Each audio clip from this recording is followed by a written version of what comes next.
This is Tank's vlog for September 20th, 2017. We're wrapping up the day in sports. Right now, baseball, it's a tale of two teams in one city, as it's been the best of times for the Yankees and the worst of time for the Mets. The Mets, playing for nothing, are now the second worst team in the National League after being swept and embarrassed in Miami. You know, this team's quit. God. Just 10 more games left. And this season's finally going to be mercifully over. While the Yankees have all but secured that first wildcard spot with their sweep of the Minnesota Twins. Aaron Judge hit his 45th home run. If he could somehow hit another 4, he'll equal the record of Mark McGwire for most home runs by a rookie. He has 10 games to do it. But what he did was get his 100th RBI today, and he's the first right-handed batter in Yankee history to have 100 runs scored, 100 RBIs, and 100 walks in the same season. We won't talk about those shutouts, strikeouts, though, will we? About the only thing the Mets are doing better than the Yankees is fan safety. The Mets, hearing the call and seeing what's been going on with line drives striking fans, were quick to put up nets, while the Yankees have been reluctant, saying that they're going to study it. Well, after today, if they don't put a net up at the start of next season, then the Yankees are asking for trouble. A little toddler was struck, and you could see that it had a visceral effect on Todd Frazier and Matt Holliday. They were both shaken up by what they saw. Fortunately, it looks like the little girl's going to be fine, but I mean, I guess these batters hit the ball real hard, and I don't know why it's never really been a problem before, but it's an issue now. And if it's going to be just to be better to be safe than sorry, it's better to be safe than sorry. While the Yankees keep winning, so do the Red Sox, so their chances of winning the division remain unlikely as they trail the Red Sox by 3 games. Meanwhile, the Cleveland Indians, they're streaking again. They've now won 4 straight since their loss on last week, or Friday night. So basically, the Cleveland Indians have won 26 of their last 27 games. Absolutely amazing.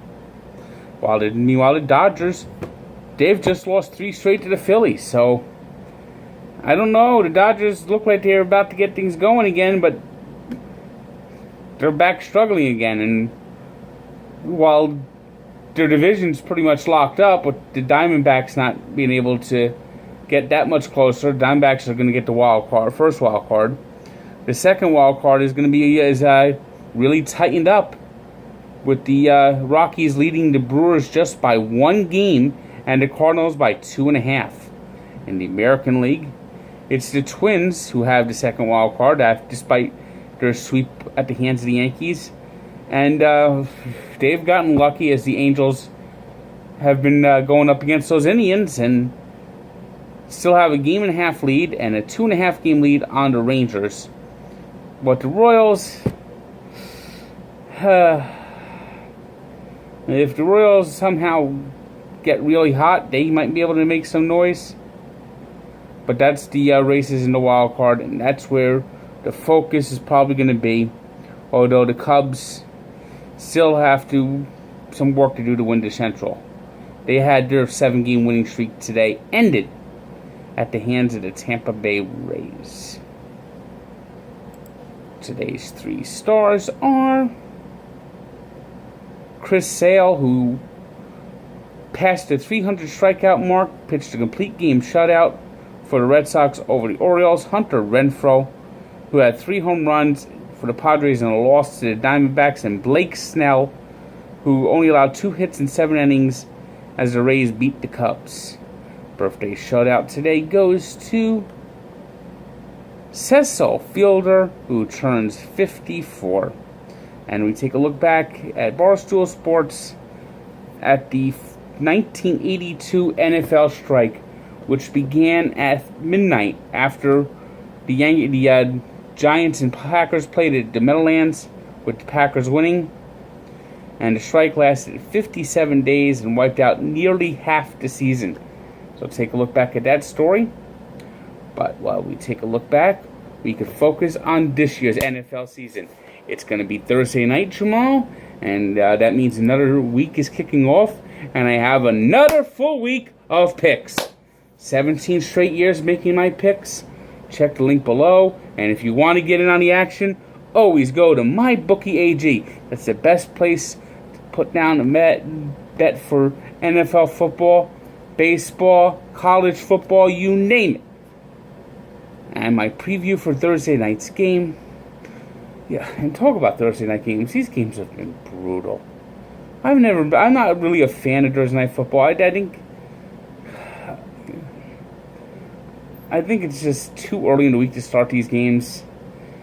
Friday night would probably be a little better, if you ask me, but I don't know. The NFL just wants that TV money. And it's the Rams and the 49ers. Rams probably are a better team on paper and are the favorite in this game, but the 49ers were 2-14 last year. Both those wins came against the Rams. The Niners know how to beat the Rams, and they'll do it again in San Francisco, Santa Clara, at Levi Stadium on Thursday night. It's another color rush game. I've seen the Rams uniforms, and they are beautiful. A rare, beautiful uniform for the Technicolor yarn known as the Color Rush. So check out my pick. I'm picking the 49ers to win the game 20-16. And then check out my full week's picks. They're on the link below. Go to MyBookieAG to get in on the action, and I'll have a full preview of the rest of the games Saturday night's vlog.